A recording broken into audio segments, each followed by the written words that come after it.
Assalamualaikum warahmatullahi wabarakatuh. Halo Sobat Kicau Mania semua, gimana kabarnya hari ini? Semoga kita semua selalu diberikan kesehatan, keceriaan, kegembiraan, kemurahan rezeki, dan tentunya tidak kurang suatu apapun. Di kesempatan kali ini, saya ingin berbagi tips untuk membedakan burung sogon jantan dan betina ketika burung sogon ini masih berwarna kuning polos. Jadi untuk Sobat Kicau yang butuh informasinya, simak terus ya videonya sampai habis.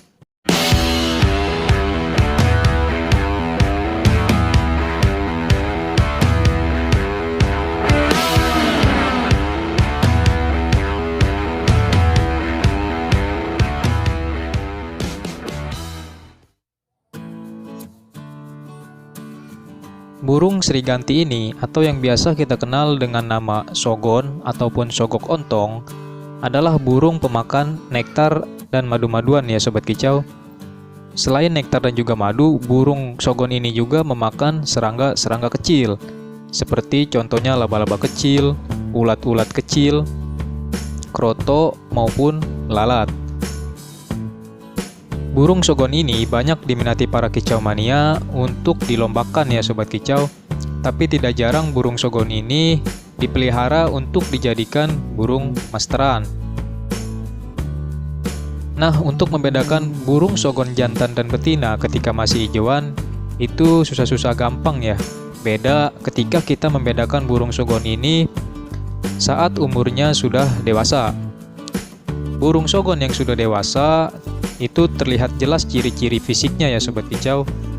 Dilihat dari bagian dadanya, burung sogon yang jantan, bagian dadanya terdapat bulu metalik ataupun nopeng ya di bagian dada ataupun leher.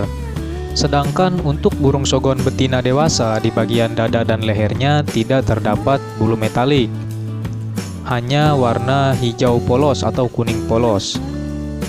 Nah, terus ada gak bang ciri-ciri yang bisa membedakan burung sogon jantan dan betina ini ketika umurnya masih muda ataupun masih kuningan, masih polosan? Tentu ada ciri-ciri yang bisa kita jadikan patokan untuk membedakan burung sogon jantan dan betina ketika umurnya masih muda ataupun warna bulunya masih polosan. Nah, untuk ciri-ciri yang pertama, sogon yang jantan ketika masih polosan atau masih hijauan bisa kita lihat dari warna alisnya di atas mata itu ya Sobat Kicau. Nah, seperti ini. Ini alisnya terlihat warna kuning terang. Sedangkan yang betinanya alisnya ini lebih berwarna kuning agak pudar. Nah, jadi seperti itu ya Sobat Kicau. Ini burungnya masih bahan ya. Saya sudah cek sayap dan juga ekornya. Burung ini aman, tidak ada yang cacat. Nah, ciri berikutnya yang bisa kita jadikan patokan bisa kita lihat dari bagian punggungnya. Nah, jadi seperti ini ya Sobat Kicau. Punggung sogon jantan ini lebih berwarna coklat kehitam-hitaman ya, lebih terang warna hitamnya. Warna hijaunya pun lebih terang dibandingkan burung sogon yang betinanya. Nah, untuk sogon jantan kita lihat pada bagian leher sampai dadanya ketika masih polosan itu berwarna kuning, lebih pekat kuningnya ya daripada burung sogon yang betinanya. Dan ciri yang terakhir untuk membedakan burung sogon jantan dan betina ketika masih muda atau masih polosan, kita bisa lihat pada bagian paruhnya. Burung sogon jantan ketika masih muda paruhnya terlihat lebih besar daripada burung sogon yang betinanya. Nah, jadi ciri-cirinya seperti itu ya Sobat Kicau yang bisa kita jadikan patokan untuk membedakan burung sogon hijauan yang jantan dan betina. Untuk perawatan burung sogon ini terbilang cukup mudah ya Sobat Kicau, karena burung sogon ini sama seperti burung kolibri pada umumnya. Kita hanya memberikan nektar dan juga kroto sebagai selingannya. Untuk burung sogon yang masih bahan, yang baru kita dapatkan, lebih baik kita kerodong terlebih dahulu ya Sobat Kicau Mania untuk beberapa hari. Tujuannya apa? Agar burung sogon ini lebih tenang dan bisa beradaptasi dulu dengan lingkungan kita, dengan lingkungan di sekitarnya. Karena seperti yang sudah-sudah ya Sobat Kicau, burung sogon ini ketika baru kita dapatkan dan langsung kita ablak, burung sogon yang masih bahan, namanya juga masih bahan. Terkadang burung sogon ini itu giras ya, giras, nabrak-nabrak jeruji, bahkan sampai stres. Nah, kalau burung sogon sudah stres, ini bisa berakibat fatal ya Sobat Kicau.